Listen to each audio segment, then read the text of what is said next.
صلى الله تبارك وتعالى عليه وعلى آله وصحبه وبارك وسلم تسليما كثيرا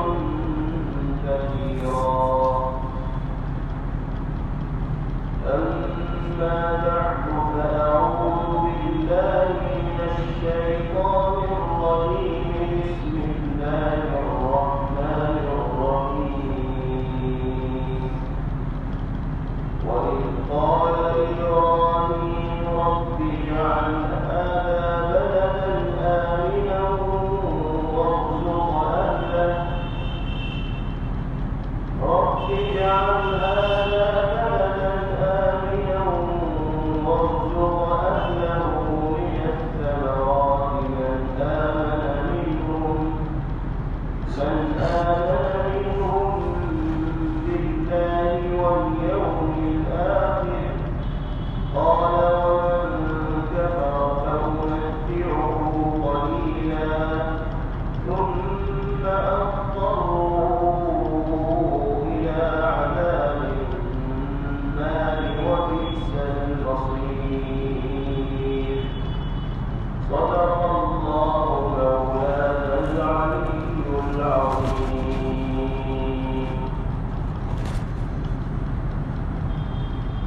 سيدنا حضرت ابراہیم علیہ السلام نے دین کی خاطر جو رسالہ قربانیاں پیش کی ہیں وہ اللہ کی نگاہ میں اتنی وقیر اور اہمیت نظر آئی ہے کہ اللہ تعالی نے اپنے مقدس کلام میں ان کا تذکرہ کیا کیسے کیسے مشکل ترین حالات میں حضرت ابراہیم علیہ السلام نے اللہ کی رضا اور خوشنودی حاصل کرنے کے لیے ہر طرح کے اقدامات کیے اور ہر طرح کی قربانیاں پیش کی.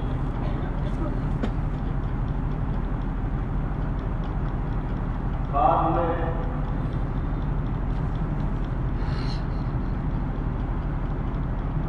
بیٹے کے سبب کو دکھلایا گیا.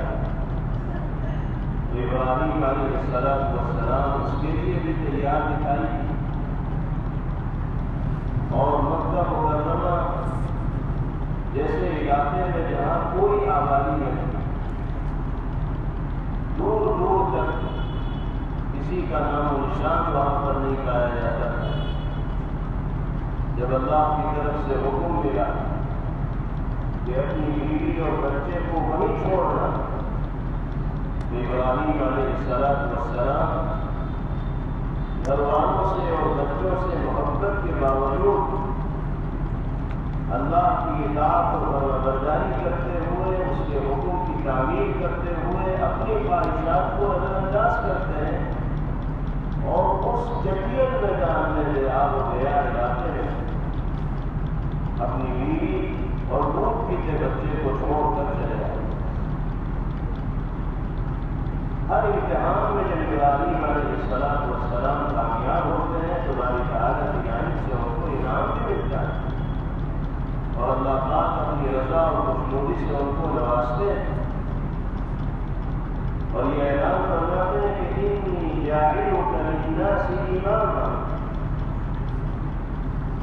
تم نے قدم قدم پر میری اطاعت اور فرمانبرداری کا نمونہ پیش کیا. تمہیں انسانیت کی مقتدائی اور پیشوائی کے لیے قبول کرتا ہوں. تمہیں امام بناؤں گا یعنی اللہ کے بندے تمہیں اپنا مقتدا اور پیشوا تسلیم کریں گے اور تمہاری ہدایات و تعلیمات پر عمل کرنا اپنے لیے سعادت کا سبب ہے. جب حضرت ابراہیم علیہ السلام مکے کے جدید میدان میں اپنی بیوی اور بچے کو چھوڑ کر آئے تو اس موقع پر انہوں نے کچھ دعائیں کریں.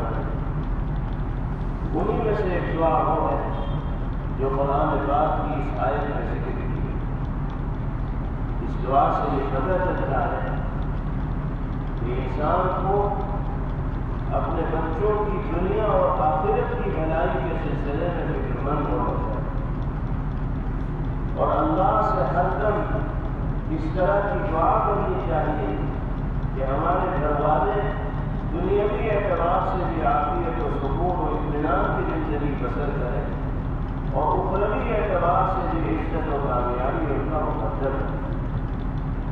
سیدنا حضرت ابراہیم علیہ السلام اسی طرح کی دعا اس موقع پر باری تعالیٰ سے کروائی۔ کیا دعا کی؟ وَإِذْ قَالَ إِبْرَاهِيمُ رَبِّ اجْعَلْ هَٰذَا بَلَدًا آمِنًا وَارْزُقْ أَهْلَهُ مِنَ الثَّمَرَاتِ مَنْ آمَنَ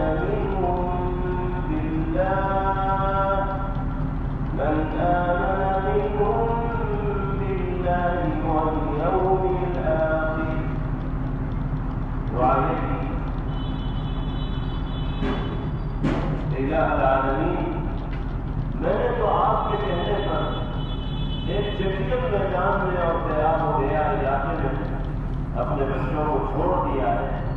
وہاں ظاہری حالات کے اعتبار سے کوئی ان کا مونس و غمخوار اور ساتھ دینے والا نہیں، میں صرف آپ کے بھروسے پر چھوڑ آیا ہوں۔ اب میری گزارش یہ ہے کہ جس علاقے میں میں اپنے بچوں کو چھوڑ کر آیا ہوں آپ اس کو شہر کی شکل میں دیجیے، اور دوسری درخواست یہ کی کہ اس کو معمول علاقہ بنا دیں، ہر طرح کے خطرات سے وہ محفوظ رہے اور آبادی وہاں انسانوں کی ہو جائے اور اس کو مرجعیت و مرکزیت حاصل ہو جائے۔ اللہ تعالیٰ نے حضرت ابراہیم علیہ السلام کی اس دعا کو قبول فرمایا، اور جس حال میں ابراہیم علیہ السلام اپنے بچوں کو وہاں چھوڑ کر آئے تھے اس وقت یہ اندازہ نہیں لگایا جا سکتا تھا کہ یہ سرزمین دنیا کا دل بننے والی ہے، اور اللہ پاک اس سرزمین کو وہ مقام عطا فرمانے والے ہیں کہ انسانوں کے دل اس سرزمین کی جانب پیچھے چلے جائیں۔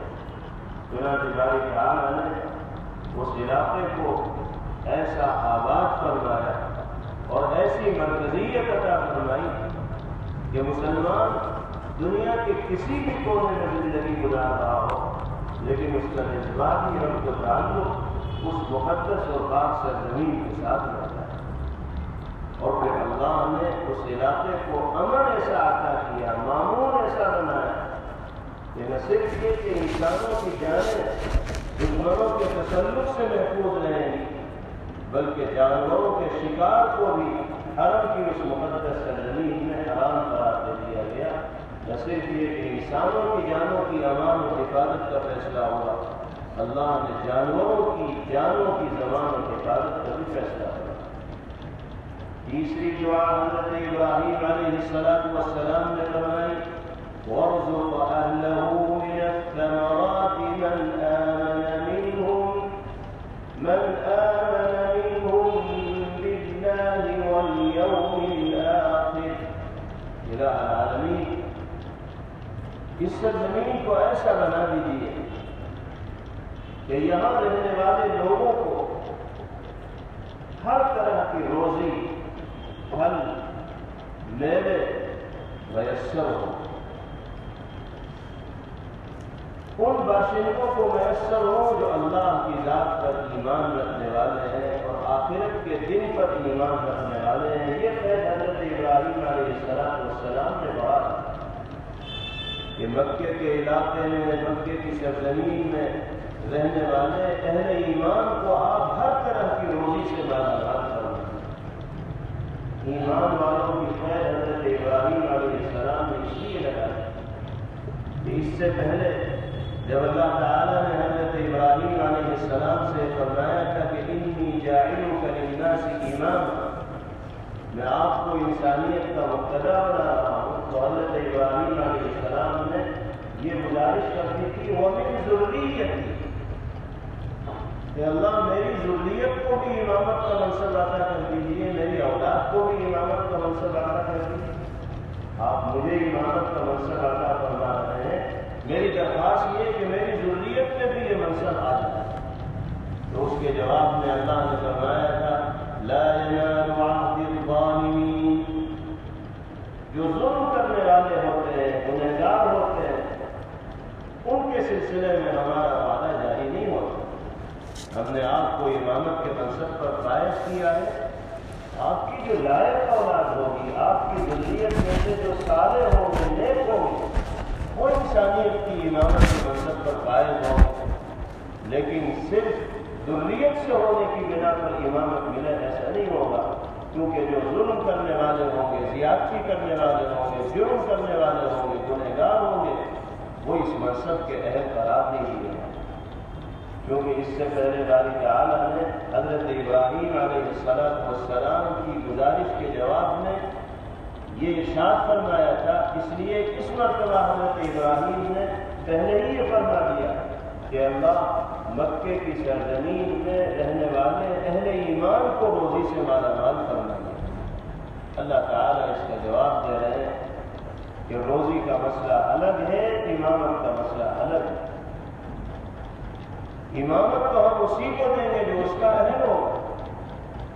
آپ کی ذریت میں سے ہونا کافی نہیں امامت کے منصب پر فائز ہونے کے، لیکن جہاں تک روزی کا مسئلہ ہے تو روزی ہم اہل ایمان کو بھی عطا کریں گے، اور جو کفریہ اعمال اختیار کرنے والے ہوں گے، گنہگار ہوں گے، ہم دنیا کی نعمتوں سے ان کو بھی سرفراز کریں گے۔ امامت کا معاملہ الگ ہے اور دنیا کی نعمتوں سے مالا مال کرنا الگ چیز ہے۔ وہاں ہم نے آپ کی درخواست کو اس وجہ سے قبول نہیں کیا تھا کہ وہاں مسئلہ امامت کا تھا، اور یہاں مسئلہ روزی عطا کرنے کا ہے۔ روزی جس طرح آپ کو، آپ کے گھر والوں کو، آپ کی ذریت کو ملے گی، تو ان میں چاہے اہل ایمان ہو اور چاہے اہل ایمان کے علاوہ ہوں، سب روزی کے حقدار قرار دیے گئے۔ فرمایا وَمَن كَفَرَ فَأُمَتِّعُهُ قَلِيلًا ثُمَّ أَضْطَرُّهُ إِلَىٰ عَذَابِ النَّارِ وَبِئْسَ الْمَصِيرُ۔ اس دعا کو بھی اللہ پاک نے ایسا قبول فرمایا کہ مکے کی سرزمین وہ سرزمین ہے کہ جہاں دنیا میں پیدا ہونے والے ہر طرح کے پھل اس علاقے میں رہنے والے لوگوں کو چاہے ملتے ہو یا نہ ملتے ہو، وہاں پہلے پہنچ جاتے ہیں۔ کوئی نعمت اللہ پاک کی ایسی نہیں جو اس مقدس سرزمین میں نہ پائی جا رہی ہو۔ ساری دنیا سے روزی کے سامان کھنچ کر باری تعالیٰ کی ہدایت سے اس سرزمین پر جمع ہوتے ہیں، اکٹھے ہوتے ہیں۔ ویسے تو وہ علاقہ صحرائی ہے، ریتیلا علاقہ، لیکن اللہ نے اسی علاقے کے قریب طائف کی زمین کو وہ صفت عطا فرمائی کہ وہاں ہر طرح کے پھل وافر مقدار میں پیدا ہوتے ہیں، جو مکہ مکرمہ سے بہت قریب ہے۔ تو اللہ نے اپنی قدرت سے اس ریتیلے اور صحرائی علاقے کے اندر بھی ایسی زمین مقرر فرما دی جو ہر طرح کے پھلوں کو پیدا کرنے کی صلاحیت ہے۔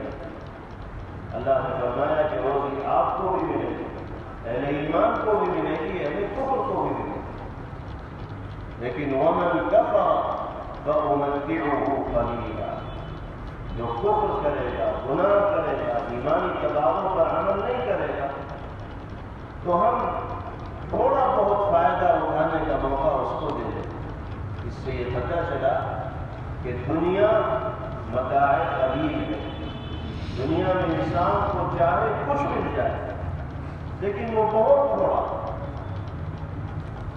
بعض دفعہ اہل ایمان کو اشکال ہوتا ہے کہ جو لوگ اللہ کی ذات پر ایمان نہیں لاتے، کفر کو اختیار کرتے ہیں، ان کو بھی دنیا کی نعمتیں خوب میسر ہوتی ہیں، وہ ٹھاٹ کی زندگی بسر کرتے ہیں، عیش و آرام کی زندگی گزارتے ہیں۔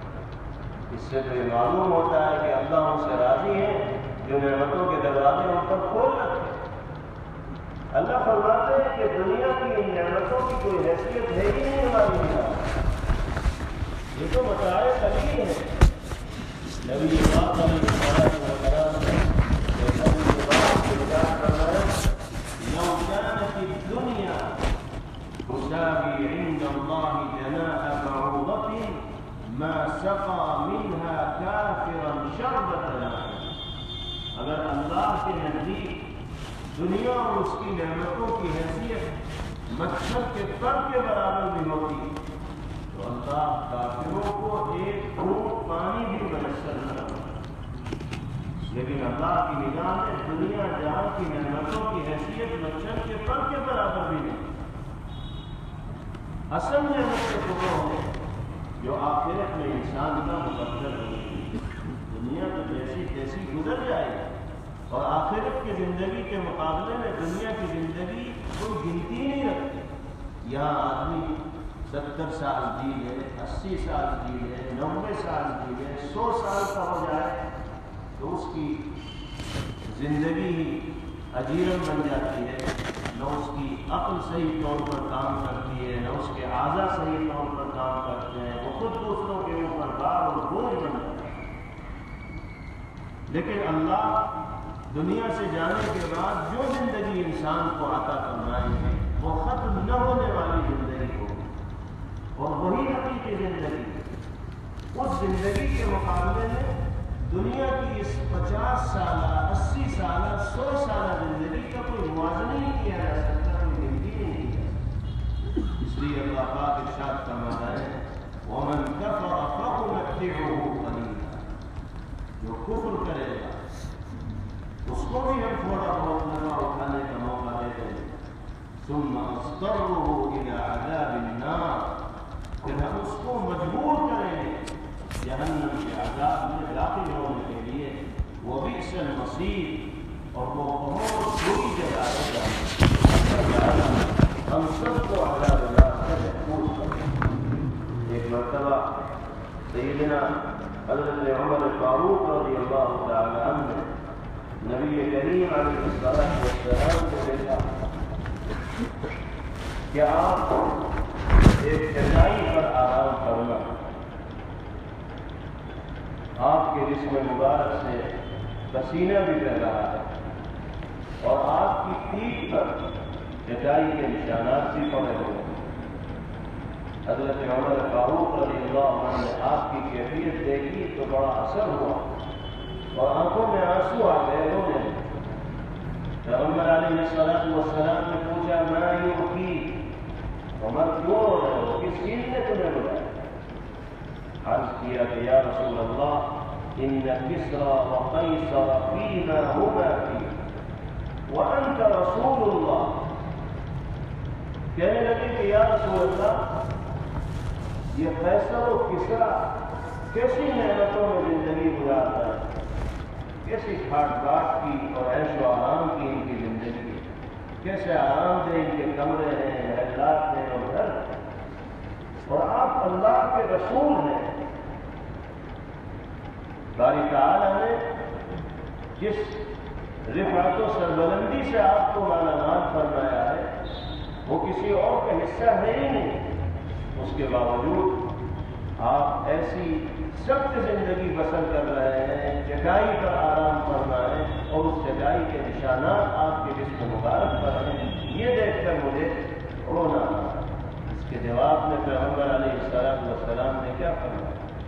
ارشاد فرمایا اما ترضى ان تكون لهم الدنيا ولنا الاخرة، فرمایا کہ عمر کیا تمہیں اس بات سے خوشی نہیں ہوگی، کیا تم اس بات پر راضی نہیں ہوگے کہ ان کے لیے دنیا ہی دنیا ہو اور ہمارے لیے آخرت کی نعمت ہے؟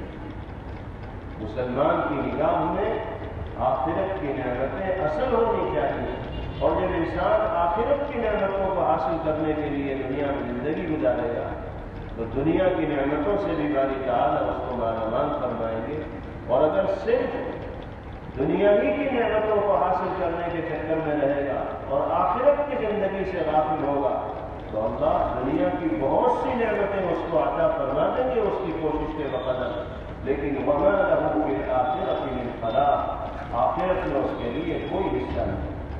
اللہ تعالی ہمیں فکر آخرت کی دولت سے مالا مال کرنا، اپنے گھر والوں کے لیے، اپنے بچوں کے لیے ایسی دعاؤں کو کرنے کی توفیق نصیب کرنا جس میں دنیا کی بھلائی کی درخواست بھی ہو اور آخرت کی کامیابی اور سرخروئی کی گزارش بھی ہو، اور اللہ تعالیٰ دارین کی سعادتوں سے اور خیرات و برکات سے ہم سب کو مالا مال کرنا۔